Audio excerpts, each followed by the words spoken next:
Hello guys, എൻ്റെ sister തായ്ലൻഡിൽ നിന്ന് വന്നിട്ടുണ്ട് and she brought a bunch of things. കേട്ടി പൊട്ടിച്ചാലോ? എല്ലാ നല്ല കാര്യങ്ങളും നമ്മൾ മധുരം കൊണ്ട് തുടങ്ങണമെന്നാണല്ലോ. അപ്പം എൻ്റെ കയ്യിലുള്ളത് സ്നിക്കേഴ്സ്. ഇത് ഡാർക്ക് ചോക്ലേറ്റ് ഫ്ലേവേർഡ് ആയിട്ടുള്ള സ്നിക്കേഴ്സ് ആണ്. നെക്സ്റ്റും കഴിക്കുന്ന ഒരു ഐറ്റം ആണ്, നമുക്ക് എല്ലാവർക്കും ഫേവറേറ്റ് ആയിട്ടുള്ള നൂഡിൽസ് ആണ്. ഇതെന്ന് പറയുന്നത് നോർമൽ നൂഡിൽസ് ആണ്. നെക്സ്റ്റ് വേണമെന്ന് പറയുന്നത് ഇതാണ്, ബ്ലാക്ക് പെപ്പർ ചിക്കൻ രാമിയോൺ ആണ്. അടുത്തതും ഇതേപോലെ സ്മോൾ സാഷെ പാക്കറ്റിലുള്ള കുറച്ച് നൂഡിൽസ് ആണ്. അത് റൈസ്ബെറി ഡ്രൈഡ് നൂഡിൽസ്. നെക്സ്റ്റ് ഐറ്റം ഇത് പാതിയല്ല, കംപ്ലീറ്റ് ആയിട്ട് തീരാറായ സ്റ്റേജിലാണ്. ഒരു സ്നാക്ക് ഐറ്റം ആണ്, ഫ്രൈഡ് ആയിട്ടുള്ള ചക്കയാണിത്.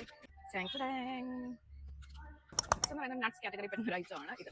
പിസ്ത, സോൾട്ടഡ് ആയിട്ടുള്ള പിസ്ത ആണ് ഗൈസ്. അടുത്തതും ഒരു കഴിക്കുന്ന ഐറ്റം ആണ്. ഡ്രൈഡ് ആയിട്ടുള്ള റൈസ് ആണ്. ഇങ്ങനെ ഡ്രൈഡ് ആയിട്ട് കിട്ടുന്ന സംഭവങ്ങൾ എണ്ണയിലിട്ട് വറക്കാറില്ലേ, അതേപോലത്തെ സെയിം ഐറ്റം എന്ന് പറയുന്നത് കോഫി, ചീനോ ഫ്ലേവർ ആയിട്ടുള്ള കോഫിയാണ്. ഇത് നമുക്ക് ഇങ്ങനെ സാഷ ആയിട്ടുള്ള പാക്കറ്റ്സിലായിരിക്കും കിട്ടുന്നത്. അതിന് തന്നെ വേറെ ഒരു ഐറ്റം ആണ് ഇത്, എക്സ്പ്രസോ ആണ്. ഇതിന്റെ സാഷേസ് കോഫി സാഷയിൽ വേറെ ഒരു കവർ ഇല്ലാത്ത ഐറ്റം കിട്ടിയിട്ടുണ്ടായിരുന്നു, അതാണിത്. ഇത് സൂപ്പർ റിച്ച് ആയിട്ടുള്ളതെന്നാണ് ഇതിന്റെ നെയിം കൊടുത്തിരിക്കുന്നത്, സൂപ്പർ റിച്ച്. അടുത്ത സാധനം എന്ന് പറയുന്നത് ഇതൊരു റോസ്റ്റഡ് പംകിൻ സീഡ് ആണ്. നെക്സ്റ്റ് ഐറ്റം എന്ന് പറയുന്നത് ഈ രണ്ട് സാധനങ്ങളാണ്. തൊണ്ടവേദന, ചെറിയ ജലദോഷം കാര്യങ്ങളൊക്കെ വരുമ്പോൾ തൊണ്ടവേദനയ്ക്കൊക്കെ നമ്മൾ വിക്സ്, ഏലാദി അങ്ങനത്തെ കഴിക്കത്തില്ലേ, അതേപോലെ നമുക്ക് ഓൾട്ടർനേറ്റീവ് ആയിട്ട് കഴിക്കാൻ പറ്റിയിട്ടുള്ള ഒരു ഐറ്റം ആണ്.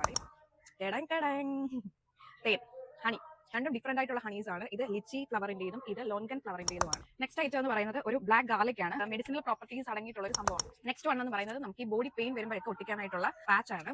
ഇത് എങ്ങനെ ഒട്ടിക്കണം എന്നുള്ള ഡീറ്റെയിൽസും കാര്യങ്ങളും എല്ലാം ഇവർ ഇവിടെ ഡിഫറൻഷിയേറ്റ് ചെയ്ത് പറയുന്നു. അടുത്ത ഐറ്റം എന്ന് പറയുന്നത് ഒരു ഇച്ചിരി വലിയ കാര്യമാണ്.